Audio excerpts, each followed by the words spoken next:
Friends, அனைவருக்கும் இனிய மாலை வணக்கம்.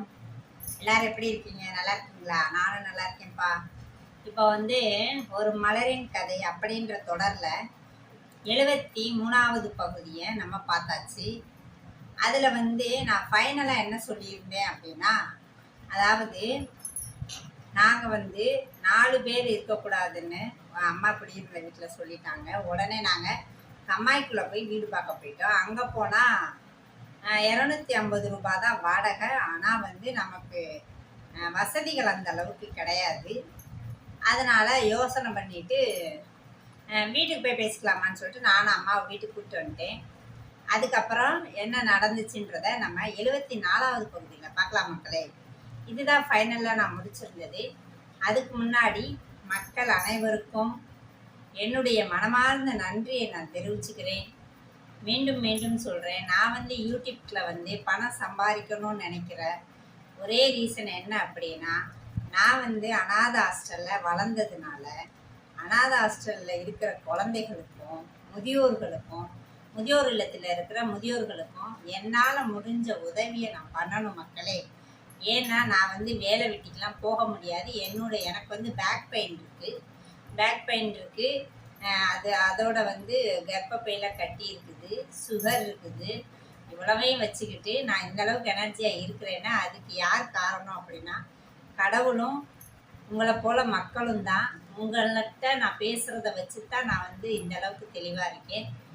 யூடியூப்பில் வந்ததுக்கப்புறம் என்னுடைய நோயை நான் மறந்து உங்களோட நான் எப்படி சொல்கிறது, ஒன்று சேர்ந்து இருக்கிறதுனால எனக்கு இந்த நோய் நொடியெல்லாம் மைண்டில் இருக்கிறதே கிடையாது. இதுக்கெல்லாம் முக்கிய காரணம் மக்களாகிய நீங்கள் தான். அதுக்கு ஒரு மீண்டும் நன்றியை தெரிவிச்சுக்கிறேன்.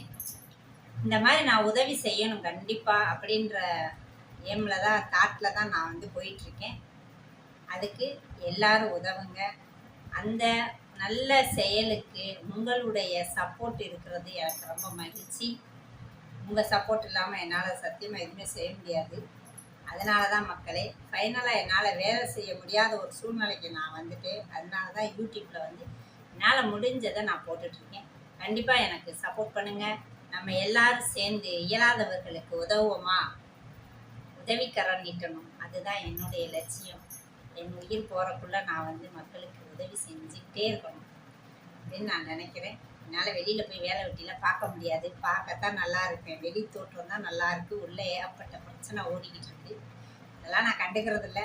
இருந்தாலும் உதவி பண்ணுங்கள் மக்களே, சப்போர்ட் பண்ணுங்கள். நம்ம சேனலை நல்ல நிலைமை கொண்டு வாங்க. எல்லாமே உங்கள் கையில் தான் இருக்குது. இதில் நீங்கள் இதை பண்ணலாம் நல்லாயிருக்கும் அப்படின்ற ஐடியா ஏதாவது இருந்தாலும் நீங்கள் கமெண்ட் பாக்ஸில் தாராளமாக சொல்லலாம். நான் கண்டிப்பாக அதை கேட்டு அதன்படி நடப்பேன். அதனால் உங்களுடைய சப்போர்ட் எனக்கு கண்டிப்பாக வேணும் மக்களே. இப்போ நம்ம 74வது பகுதியில் என்ன நடந்துச்சு அப்படின்றத பார்க்கலாமா மக்களே? வாங்க மக்களே, வீடியோக்குள்ளே போகலாம். இப்போ வீடு எனக்கு கொஞ்சம் கம்ஃபர்டபுளாக இல்லை அப்படின்னு சொல்லிட்டு நான் வீட்டுக்கு யோசனை பண்ணுறோம். அப்போ மாமா சொன்னார், இனி எனக்கு வேலை கிடைக்கலாமா, 250ன்றது ஏதோ ஒரு நாளைக்கு ஏதோ ஒரு வேலையை பார்த்துருவேன் நான். ஆனால் அன்றாடம் ஏதாவது ஒரு வேலைக்கு போயிடுவாங்க, அது வேறு விஷயம். மாமா வேலை இல்லைன்னு சொல்லி வீட்டிலலாம் இருக்க மாட்டார். ஏதாவது ஒரு வேலை, ஒரு 200 சம்பாரிச்சு வந்துடுவார் அன்றாட பொழுதுக்கு அப்படின்னு அவர் சொன்ன உடனே வாடகை ரொம்ப கம்மி, எப்போனாலும் எதுனாலும் நான் இருக்கேன் கூட, மாமா கூடயே வருவேன், உனக்கு நான் எப்பயும் துணையாக இருப்பேன், நீ அதை பற்றிலாம் யோசிக்காத, நம்ம நல்லபடியாக அந்த வீட்டில் போய் இருப்போம், யாருக்குமே தொந்தரவு கிடையாது. ஹவுஸ் ஓனரு காலி பண்ணுங்க அப்படின்னு சொல்லாத குறையாக சொல்லிட்டாங்க. இதுக்கு மேலே நம்ம அத்தையை கஷ்டப்படுத்தக்கூடாது, நம்ம போயிடலாமா அப்படின்னு எங்கள் வீட்டுக்காரர் சொல்கிறார். சரிங்கன்னு சொல்லிட்டு அவர் சொன்னோன்னே அதுக்கு மேலே எனக்கு என்ன, அதுக்கு அவ்வளோ தைரியம் கொடுக்கும்போது நமக்கு ஒன்றும் பிரச்சனை கிடையாது.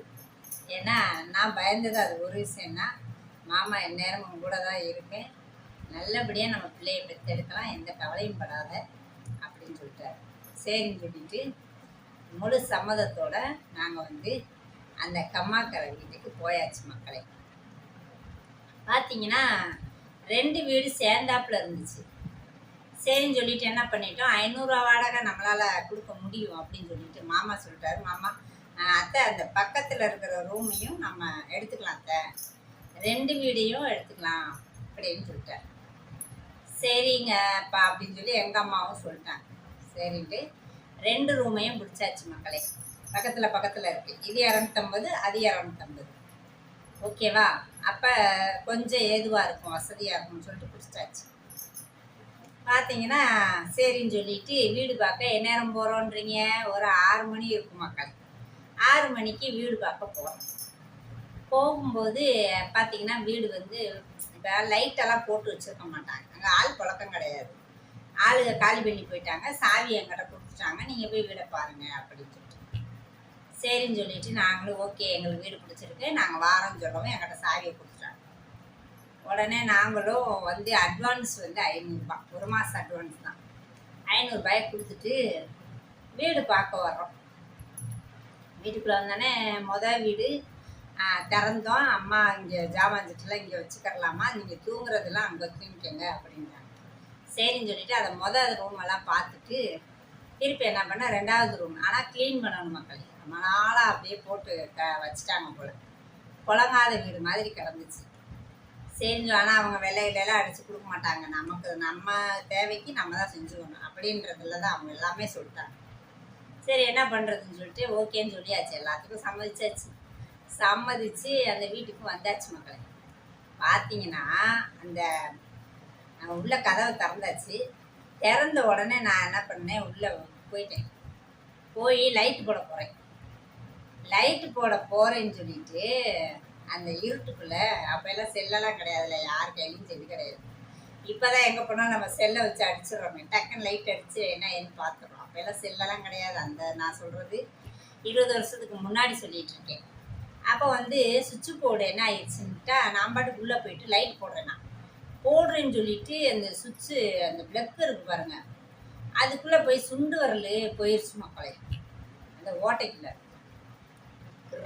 கரண்ட் அடிச்சிருச்சு. எனக்கு அப்படியே கரண்ட் அடிச்சு இந்த கையில் ஏறுது. அப்படியே எனக்கு அந்த அனுபவம் இருக்குது.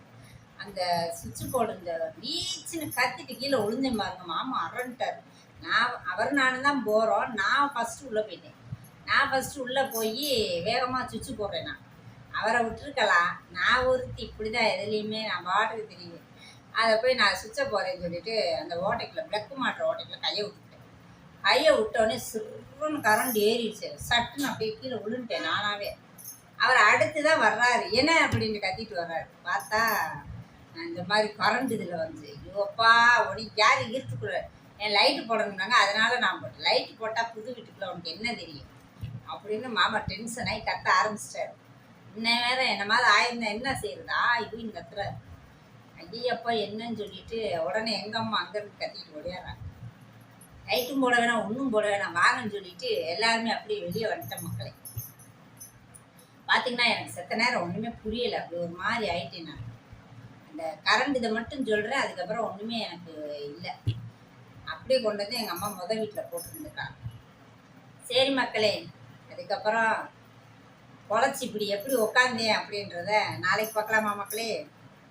வீடியோ பிடிச்சா லைக் பண்ணுங்கள், மறக்காமல் சப்ஸ்கிரைப் பண்ணுங்கள். மலர்ராஜா சேனலுக்கு சப்போர்ட் பண்ணுங்கள் மக்களே.